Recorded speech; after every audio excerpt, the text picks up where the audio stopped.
பொதுவாக பிணங்களை எரிக்கும் மயானங்கள் பற்றி பேசுவதையோ அல்லது அதை கடந்து செல்வதையோ யாரும் விரும்ப மாட்டார்கள். அது மட்டுமல்லாமல் துர்சக்திகளை தங்களுடைய கட்டுப்பாட்டில் வைத்திருப்பவர்கள் சுடுகாடுகளைத்தான் தங்களது மாந்திரீக வேலைகளுக்காக பயன்படுத்துவார்கள். அப்படியான எல்லோரையும் அச்சுறுத்தும் ஒரு இடமாக இருக்கக்கூடிய மயானத்தில் நடத்தப்படும் மயான கொள்ளை திருவிழாவிற்காக ஆயிரக்கணக்கான மக்கள் திரள்வதன் காரணம் என்ன? அந்த மயான கொள்ளை திருவிழாவில் படையல் வைக்கப்படும் கிழங்கை எடுப்பதற்காக மக்கள் போட்டி போடுவதன் பின்னணி என்ன? கிழங்கை உண்டால் குழந்தை பிறக்கும் வினோதம். புள்ளல்லாதவங்களுக்கு உடனே இந்த கிழங்கை சாப்பிட்டா பிள்ளைகள் உருவாகும்பாங்க. பிணங்கள் எரியும் சுடுகாட்டில் நடக்கும் மயான கொள்ளை திருவிழா. மயான கொள்ளை ஒரு பக்கம் நடக்கும், பக்கத்தில் ஒரு பொணம் எரிஞ்சிட்டு இருக்கும். மயான கொள்ளை தமிழகத்தின் கிராமப்புறங்களிலும் நகர்ப்புறங்களிலும் பரவலாக கொண்டாடப்படும் ஒரு திருவிழா. உக்கிர தெய்வம் காளிக்காக பிணங்கள் எரிக்கப்படும் மயானத்தில் மயான கொள்ளை நடைபெறுகிறது. இன்று மயான கொள்ளை திருவிழாவுக்காக மயிலாடுதுறை திருச்செம்பள்ளி கிராமத்திற்கு பயணித்துக் கொண்டிருக்கிறோம்.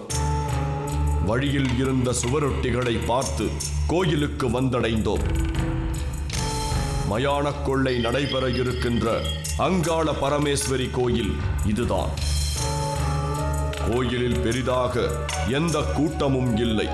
ஆனால் சாலையோர கடைகள் ஒரு திருவிழா உணர்வை நமக்கு ஏற்படுத்தியது. நமது குழுவினர் கோயில் நிர்வாகத்தினரிடம் தங்களை அறிமுகப்படுத்திக் கொண்டனர். கோயிலில் இப்போது பெண்கள் மாவிளக்கேற்றி பூஜையில் ஈடுபட்டுக் கொண்டிருந்தனர். தங்களின் பிரச்சனைகளுக்கு தீர்வு கேட்டு வரும் பெண்கள் இப்படியான மாவிளக்கேற்றும் சடங்கு மூலம் தங்களது கடவுளிடம் கோரிக்கைகள் வைக்கின்றனர். இன்று தனக்கென ஒரு கான்கிரீட் கட்டிடத்திற்குள் இருக்கும் அங்காள பரமேஸ்வரி அம்மன் ஆரம்ப காலத்தில் ஒரு மணல் மேட்டில் கவனிப்பாரற்று கிடந்திருக்கிறது.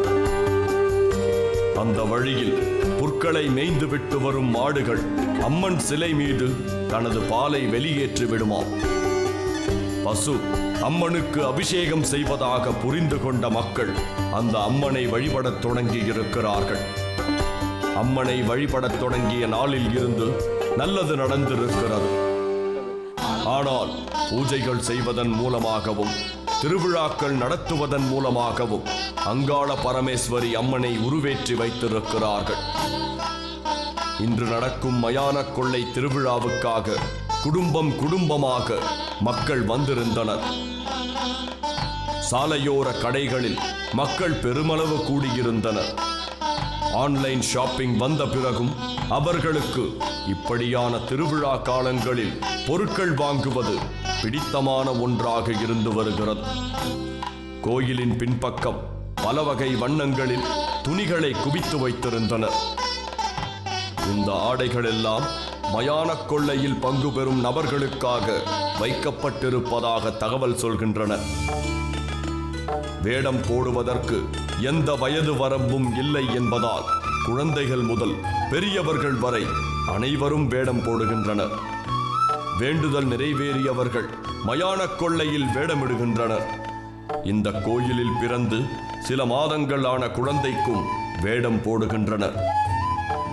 குழந்தைகளுக்கு வேடம் போடுவதற்கு பின்னாலும் ஒரு காரணம் இருக்கிறது.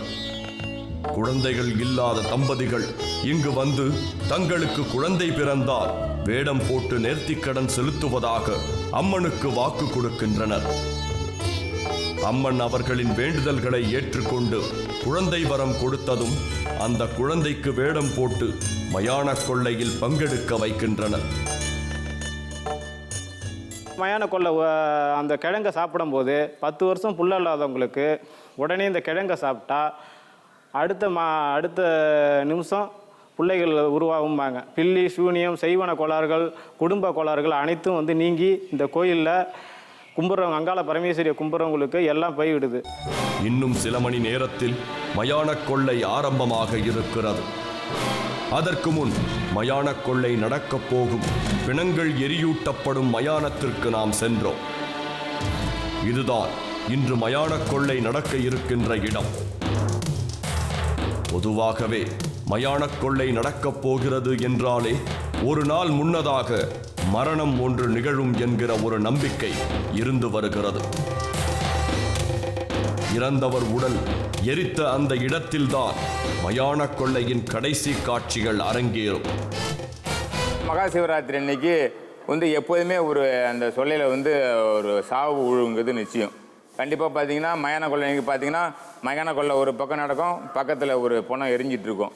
இது தொடர்ச்சியாகவே நடந்துட்டு தான் வந்துட்டு இருக்கு.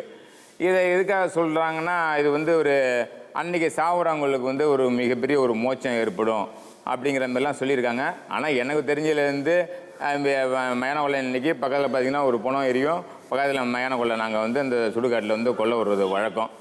ஆனால் இந்த முறை எந்த இறப்பும் ஊருக்குள் நிகழாததால் அந்த மணல் மேட்டை பிணம் இருக்கும் இடமாக நினைத்து வழிபாடுகள் செய்ய இருக்கிறார்களாம். மயானக் கொள்ளை நடக்க இருக்கின்ற சுடுகாட்டை விட்டு நாம் அங்காள பரமேஸ்வரி அம்மன் கோயிலுக்கு வந்தோம்.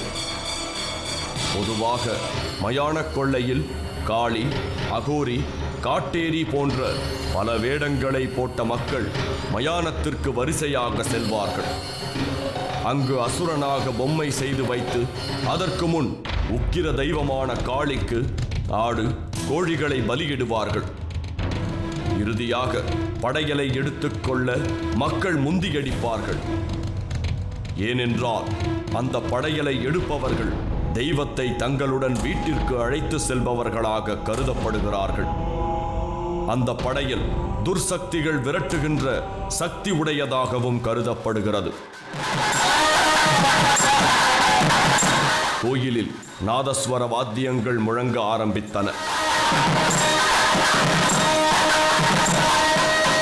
அலங்காரம் செய்யப்பட்ட அம்மன் தயாராக இருந்தது. மறுபுறம் மயானக் கொள்ளையில் பங்கு கொள்ள வந்த மக்கள் தாங்கள் விரும்பிய வேடங்களை போட்டுக் கொண்டிருந்தனர். ஆனால் யாரும் உக்கிர தெய்வமான காளியின் வேடங்களையோ இரத்த காட்டேரிகளின் வேடங்களையோ போடவில்லை. மாறாக அனைவரும் பேச்சாயி அம்மன் வேடங்களையே போட்டிருந்தனர். புள்ள இல்லாமல் பல வருஷமாக வேண்டிகிட்டு இருக்காங்கல்ல, வேண்டிகிட்டு இருக்கும்போது அந்த கிழங்கை வேண்டிகிட்டு இருக்கும்போது அதை சாப்பிடும்போது அவங்களுக்கு என் புள்ள பிறந்ததுக்கு அப்புறம் நான் பேச்சாய் விஷம் போடுறேன் அப்படின்னு வேண்டிக்கிறாங்க. வேண்டிக்கிட்டு இருக்கும்போது அதே போல் மரா நிமிஷம் அவங்களுக்கு புள்ள பிறந்ததுக்கு அப்புறம் 2 வயசில் நான் அந்த பேச்சாய் விஷம் நான் போட்டுடுறேன் அப்படின்னு வேண்டிக்கிறாங்க. அதே போல் வேண்டிட்டு வந்துடுறது இந்த கோயிலை பொறுத்தளவு. இந்த பகுதியே ஒரு உற்சாக மனநிலைக்கு மாறிக்கொண்டிருப்பதை பார்க்க முடிந்தது. மறுபக்கம் மயானத்தில் கூட்டம் பெருமளவில் சேர்ந்திருந்தது. ஒரு குக்கிராமத்து கோயிலை தேடி இவ்வளவு மக்கள் வருகின்றார்கள் என்றால் இங்கு இருக்கும் அம்மனின் சக்தியை நம்மால் புரிந்து கொள்ள முடிகிறது. மயானத்தில் கூடியிருந்தவர்கள் தாங்கள் கொண்டு வந்திருந்த கிழங்குகளை மயானக் கொள்ளை நடக்க இருக்கின்ற மணல் மேட்டில் கொட்டினர். வழக்கமாக ஆடு, கோழி பலியிட வேண்டிய இடத்தில் ஏரளங்கிழங்கு, பனங்கிழங்கு, சீனிக்கிழங்கு என கிழங்குகளை போட்டுக் கொண்டிருந்தனர். இந்த கோயிலில் இருக்கும் பேச்சாயி அம்மனுக்கு அசைவம் பிடிக்காதாம். அதனால் சைவ உணவு படையல் வைப்பதை வழக்கமாக செய்து வருகிறார்களாம். இந்த மயானக் கொள்ளையில் படைக்கப்படும் கிழங்கை மயானக் கொள்ளை விடும்போது அந்த கிழங்கை எடுத்து உண்பதற்கு குழந்தை இல்லாத தம்பதிகள் இடையே தள்ளுமுள்ளு ஏற்படுமா? ஏனென்றால் குழந்தை இல்லாதவர்கள் இந்த கிழங்கை உண்பதன் மூலமாக குழந்தை பிறக்கும் என்பது நம்பிக்கை. சாமி வேஷம் போட்டுட்டு இருக்கவங்க ஓடி போய் தீ மிதிக்கிற மாரி ஓடி போய் அந்த கிழங்குல உழுந்து மிதித்து சுடுகாட்டு சாம்பல் அதில் கலந்து ஆட்டோமேட்டிக்காக அதில் மிதிக்கும் போது இந்த சுடுகாட்டு சாம்பல்லாம் அதில் கலந்துரும். கலந்து அந்த கிழங்கை எடுத்துகிட்டு அந்த கிழங்கை தின்னா குழந்தை இல்லாதவங்களுக்கு குழந்தை பிறக்குங்கிறது ஒரு ஐதீகம். மிக ஒரு சிறப்பாக இது பல ஆண்டு காலமாக பல நூற்றாண்டு காலமாக நடைபெற்று இருக்கின்ற ஒரு உண்மை இது. அடுத்ததாக அம்மன் ஊர்வலத்திற்கு புறப்பட்டது. ஆயிரக்கணக்கான மக்கள் அம்மன் ஊர்வலத்துடன் உடன் சென்றனர்.